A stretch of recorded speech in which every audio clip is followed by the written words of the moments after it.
काँग्रेसचे राष्ट्रीय अध्यक्ष खासदार मल्लिकार्जुन खरगे यांच्या उत्तराखंडमधील हल्द्वानी येथील सभेनंतर त्या जागेचं काही हिंदुत्ववादी संघटनांकडून गंगाजलानं शुद्धीकरण करण्यात आल्याचा आरोप करण्यात आलाय। या घटनेच्या निषेधार्थ नांदेड शहरातील महात्मा फुले यांच्या पुतळ्यासमोर काँग्रेसच्या वतीनं सत्याग्रह आंदोलन करण्यात आलं। खासदार रवींद्र चव्हाण यांच्या उपस्थितीत झालेल्या या आंदोलनात काँग्रेसचे जिल्हाध्यक्ष डॉक्टर विठ्ठल पावडे, ज्येष्ठ नेते सुरेश गायकवाड यांच्यासह पक्षाचे पदाधिकारी आणि कार्यकर्ते सहभागी झाले। या घटनेचा निषेध करत संबंधितांवर कारवाई करण्याची मागणी यावेळी करण्यात आली। या सभेचं शुद्धीकरण भाजपच्या जनसंघटनांच्या वतीने केलं, त्याचा मी सुरुवातीला तीव्र धिक्कार करतो। देश आज पूर्णपणे या जातीवादाच्या विरोधामध्ये उभा आहे व माननीय राहुलजी गांधी आणि माननीय खरगे साहेब यांच्या पाठीशी उभा आहे। हे मी त्यांना ठणकावून सांगू शकतो। या देशामध्ये भाजपचा विश्व हिंदू परिषदेचा डाव हा पुन्हा एकदा या देशात संविधानाचं राज्य संपवून मनुस्मृतीवर आधारित असं राज्य त्यांना निर्माण करायचं आहे आणि जातीवादाला या देशामध्ये मुख्य पाया बनवायचा आहे। जातीवाद आणि धर्मवाद हा मानवतेच्या विरोधातील विचार आहे आणि हा देश विविध जाती धर्माचा आहे। या देशातील विविध जाती धर्माचा मान सन्मान आजपर्यंत झाला। भाजपला आता ते नको आहे आणि म्हणून भाजपने हे अश्लाघ्य कृत्य केलेलं आहे। मी त्याचा तीव्र धिक्कार करतो, भाजपचा निषेध करतो। आदिवासी विद्यार्थ्यांच्या शैक्षणिक हिताला बाधा आणणाऱ्या तरतुदी केल्याचा आरोप करत नागपुरात विद्यार्थ्यांनी आक्रमक भूमिका घेतली। 5 ऑगस्टच्या शासन निर्णयातील 26 वर्षांच्या वयोमर्यादेच्या तरतुदीला विद्यार्थ्यांचा तीव्र विरोध आहे। हा निर्णय रद्द करून पूर्वीप्रमाणे प्रवेश प्रक्रिया सुरू करावी अशी मागणी करण्यात आली। याच मागणीसाठी विद्यार्थ्यांनी नागपुरातील आदिवासी विकास आयुक्त कार्यालयात धाव घेतली। आयुक्तांच्या माध्यमातून विभागाच्या सचिवांसोबत ऑनलाईन बैठक झाली, मात्र त्यातून ठोस आश्वासन मिळालं नसल्याचा विद्यार्थ्यांचा आरोप आहे। मुख्यमंत्री देवेंद्र फडणवीस आणि राज्यपालांसोबत प्रत्यक्ष बैठक घेऊन विद्यार्थ्यांच्या समस्या ऐकाव्यात अशी देखील मागणी करण्यात आली। यासोबतच डिजिटल लायब्ररी, शैक्षणिक सुविधा आणि रिक्त पदांसह प्रलंबित प्रश्नांवर तातडीने निर्णय घेण्याची मागणी विद्यार्थ्यांनी केली। शासनाने मागण्यांची दखल न घेतल्यास आंदोलन अधिक तीव्र करण्याचा इशारा विद्यार्थ्यांनी दिलाय। आपल्या चॅनलच्या माध्यमातून आपण इथे आलात आणि आमच्या विद्यार्थ्यांची मागणी किंवा आमची अडचण लक्षात घेण्यासाठी यासाठी आपल्या सर्वांचा धन्यवाद। आम्ही काल दिनांक 12 ऑगस्ट 2026 पासून 11 वाजेपासून या ठिकाणी बसलेलो आहोत। रात्रीला सुद्धा विद्यार्थी या ठिकाणी होतात। मूळतः या आंदोलनाची भूमिका एका 5 ऑगस्ट 2026च्या शासन निर्णयापासून होते। त्या ठिकाणी जे आदिवासी विद्यार्थ्यांच्या विरोधात किंवा आदिवासी विद्यार्थी हक्क हिताच्या विरोधात एक कट कारस्थानासारखं GR या ठिकाणी शासन निर्णय आदिवासी विकास विभागाअंतर्गत किंवा आदिवासी मंत्रालयाअंतर्गत जाहीर करण्यात आला आणि त्यापासून प्रत्येक एक विद्यार्थी ज्याची आस असते की मी शिकून सन्या आपल्या कुटुंबियांच्या, परिवाराच्या, समाजाचं, राज्याचं आणि देशाचा विकास करणार किंवा त्यासाठी माझा हातभार लावणार, अशा सगळ्या विद्यार्थ्यांचे स्वप्न ढासळले आणि त्या स्वप्न ढासळल्यामुळे यांच्या मनात एक ज्वाला पेटली आणि त्यांनी आदिवासी विकास आयुक्त कार्यालय नागपूर या ठिकाणी धाव घेतली। आम्ही या ठिकाणी जवळपास 11 वाजता आल्याच्या दरम्यान मॅडमशी आमची चर्चा झाली। मॅडम बोलल्यात की माझी एक विषय आहे, आधी जर तुम्हाला बोलायचं असेल तर तुम्ही येऊ शकता, अदरवाईज मला त्या ठिकाणाहून येऊ द्या, नंतर तुम्ही आमच्याशी चर्चा करा। आम्ही म्हटलं की ठीक आहे, आम्हाला काही अडचण नाही आहे। मॅडमनी एक VC लावली सेक्रेटरी साहेबांसोबत, त्यांच्याशी आमची ऑनलाईन बैठक झाली। त्या बैठकीमध्ये शासन निर्णयावरती परिपूर्ण चर्चा झाली, परंतु सेक्रेटरी साहेबांनी कुठल्याही प्रकारचं म्हणजे पॉझिटिव्ह वाईब्स किंवा पॉझिटिव्ह ॲन्सर विद्यार्थ्यांच्या हित संवर्धनासाठी त्यांनी केलेलं नाही। त्यांनी बोलले की आपण बघून घेऊ, तुमचा विषय समजला। काही विद्यार्थ्यांना त्यांनी असं एकदम म्हणजे साईडला काढून दिलं। आम्हाला विज्ञान कळतं, आम्हाला शब्द कळतो, आम्हाला GR कळतोय आणि त्या GRमध्ये जर आमच्या आदिवासी विद्यार्थ्यांच्या हिताचा किंवा त्यांच्या भवितव्याच्या कुठल्याही गोष्टी नसेल तर त्याचा विरोध नेहमीच होणार।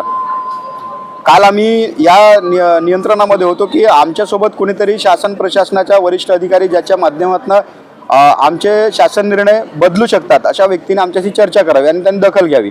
परंतु आज दुसरा दिवस आहे आमचा, आज 12 वाजलेले आणि आतापर्यंत आदिवासी विकास मंत्री, आदिवासी सचिवालय यांच्याकडून कुठल्याही प्रकारची दखल किंवा विद्यार्थ्यांची संवेदनशीलता अजूनपर्यंत दिसत नाही आहे.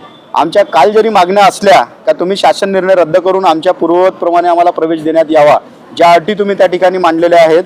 परिशिष्ट अ मध्ये तुम्ही 4 क्रमांकाला जे 26 वर्षाची अट वसतिगृह प्रवेशासाठी ठेवलेली आहे, ती अट बेकायदेशीर आहे. विद्यार्थी हा आजीवन विद्यार्थी असतो आणि त्याला शिक्षणाचा अधिकार पूर्णपणे भेटला पाहिजे, ना की तो 26 वर्षाचा झाला म्हणून त्याला शिक्षणापासून डावललं पाहिजे.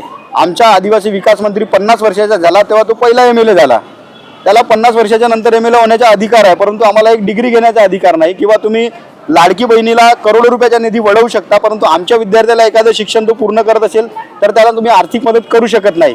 ही एक शोकांतिका आहे. 1982 सालापासून सोशल वेलफेअरपासून आदिवासी विकास विभाग वेगळा झाला, परंतु तेव्हापासून तर आजपर्यंत आदिवासी समाजाचा, आदिवासी आश्रमशाळेचा, आदिवासी वसतिगृहाचा, विभागीय स्तराचा यांचा विकास व्हायला पाहिजे होता. विकास तर बाजूला गेला, पण आदिवासी विद्यार्थ्याचा आणि समाजाचा विनाश हा एकत्र पाहायला मिळालेला आहे.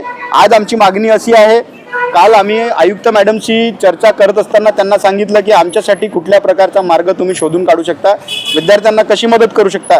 त्यावर आमच्या ज्या पालक आहेत, आयुक्त आयुषी सिंग मॅडम, त्यांनी एकदम पॉझिटिव्ह विद्यार्थ्यांशी चर्चा केली की तुम्ही मला सांगा की आपण कोणता मार्ग काढू शकतो. शेवटी माझ्या स्तरावरची बाब नाही आहे, आपण मंत्रालयापर्यंत, सेक्रेटेरियतपर्यंत पोहोचवू.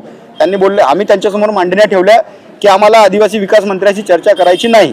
दुसरं, आमचा स्टेट ऑफ द गार्जियन्स असतो, स्टेट गव्हर्नर, तर आम्हाला राज्यपालांशी एक पहिली बैठक, समन्वय, विद्यार्थी समन्वय बैठक त्यांच्याशी असेल परस्पर, ना की कोणी आम्हाला व्हिडिओ कॉन्फरन्स आणि या सगळ्या गोष्टीसाठी प्रवृत्त करणार. त्यानंतर त्यांच्याशी बैठक झाल्याच्या नंतर आमची माननीय देवेंद्र फडणवीस, महाराष्ट्र राज्याचे मुख्यमंत्री, यांच्याशी आमची एक सविस्तर बैठक, त्यांच्यासोबत आमचीच बैठक असली पाहिजे. त्यांनी कुठल्याही प्रकारच्या बाकीच्या संघटना किंवा बाकीच्या सगळ्या पक्षाच्या लोकांना इन्क्लूड न करता आदिवासी विद्यार्थी त्यांच्याशी समन्वय करावा, त्यांच्या समस्या ऐकून घ्याव्यात. आणि आम्ही ज्या आंदोलनस्थळी बसलेलो आहोत, आम्ही आश्रमशाळा बघितल्यात, आम्ही तालुका वसतिगृह बघितले, आम्ही जिल्हा वसतिगृह बघितले, आम्ही विभागीय वसतिगृह बघितले.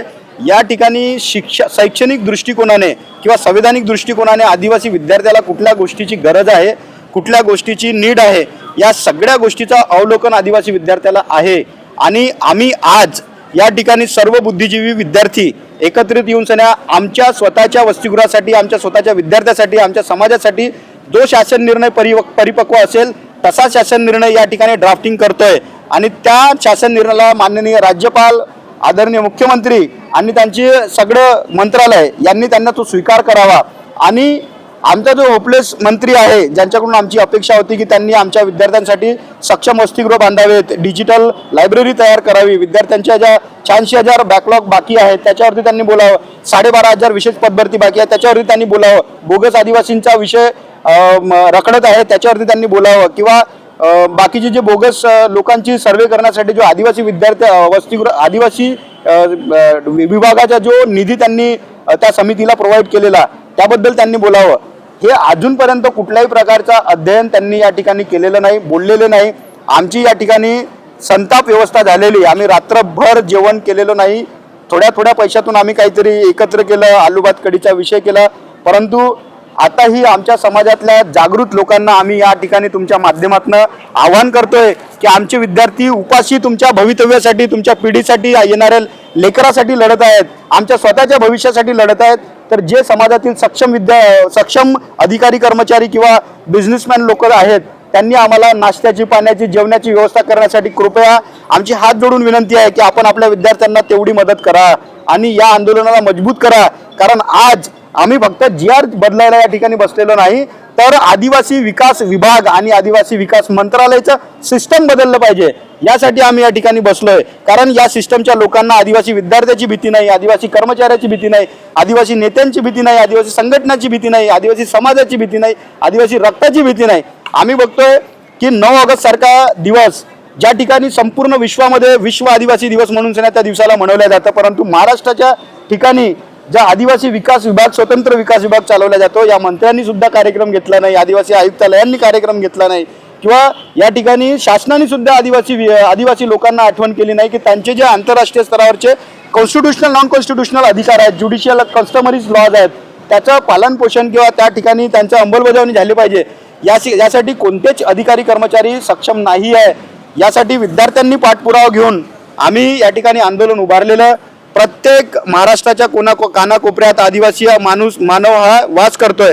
त्यांना आमचा या ठिकाणी आव्हान आहे की त्यांनी या विद्यार्थ्यांच्या आंदोलनाला सक्षम पद्धतीने प्रतिसाद द्यावा आणि या आंदोलनाला मजबूत करावं आणि आदिवासी विद्यार्थ्यांची, आदिवासी समाजाची, आदिवासी बेरोजगार व्यक्तीची आणि आदिवासी कर्मचाऱ्यांची एक दिशा, सक्षम दिशा कशी ठरवू शकतो या माध्यमातून, या आंदोलनाच्या माध्यमातून या शासनाला दाखवून देऊ. जय आदिवासी, जय संविधान, जय भीम, जय बिरसा.